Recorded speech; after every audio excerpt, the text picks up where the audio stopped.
Benvenuti ad una nuova puntata di Torres Legends. Oggi abbiamo il piacere di essere nella casa di Martino Zaccheddu, che insomma è un museo a cielo chiuso, non aperto, della Sì, Torres.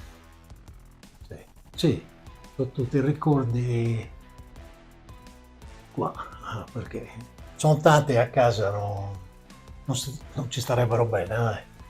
Mi dicevi, Quindi, insomma, prima di iniziare questa intervista, che qua, insomma, ci sono foto di Albertosi, tu hai avuto l'opportunità di essere allenato da Bearzot, hai sì, giocato con giocatori importanti sì. anche alla Torres, non solo contro.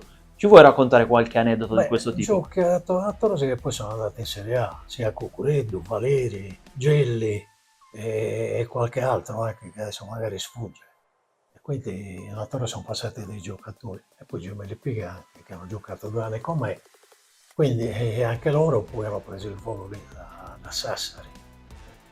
Per quanto riguarda invece Bearzot, che poi sappiamo, no? È stato Sì, il sì. allenatore della nazionale, poi campione del mondo nell'82, cosa ti ha lasciato e ai tempi, Ma quando ti allenava, si percepiva già che avrebbe fatto sì, quella... era un tecnico già molto preparato perché veniva da Torino, no?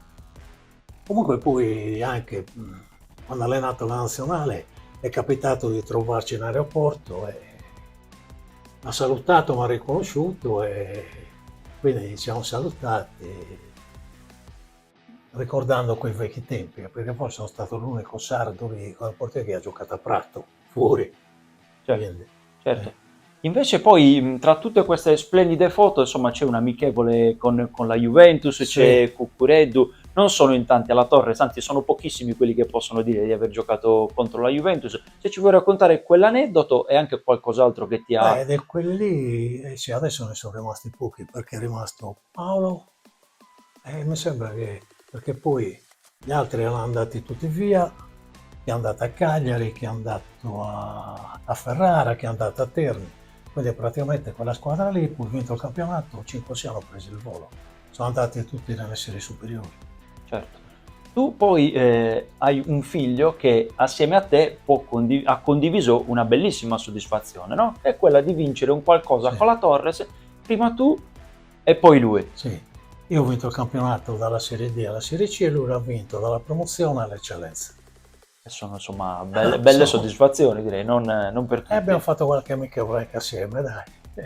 Bene. Insomma, E invece per quanto riguarda poi la tua storia in generale, tu sei originario di Macomer, sì, ma hai giocato in tantissime squadre come il Tempio, come Sorso, Castelsardo, Alghero, sì. Alghero, quelle che poi diciamo al lato culturale fanno parte, no? Tutte queste città del quello che prima era il giudicato di Torres.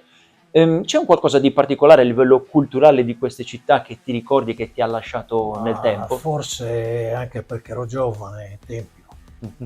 Carnevale di Tempio era una cosa mai vista, quindi è stata l'occasione buona per vivere quei mesi lì, anche se la società non è che permetteva tanto di uscire, di fare tante cose, però ci siamo divertiti perché c'erano anche dei giorni liberi in cui ci chiamavano anche loro, la squadra, qua presentiamo questo, quest'altro, quindi era tutto un gioco anche lì. Certo. Tu hai vissuto un'altra epoca rispetto a quella attuale della Torres, una epoca bellissima. Noi in precedenza abbiamo avuto modo di intervistare anche Paolo Morosi, tuo grandissimo compagno di squadra, e quindi ti chiedo qual è magari il compagno a cui sei più legato e anche la squadra a cui sei più legato della storia della Torres di cui tu fai parte. Beh, con Paolo abbiamo fatto una vita lì, e siamo stati minimo 8-9 anni assieme.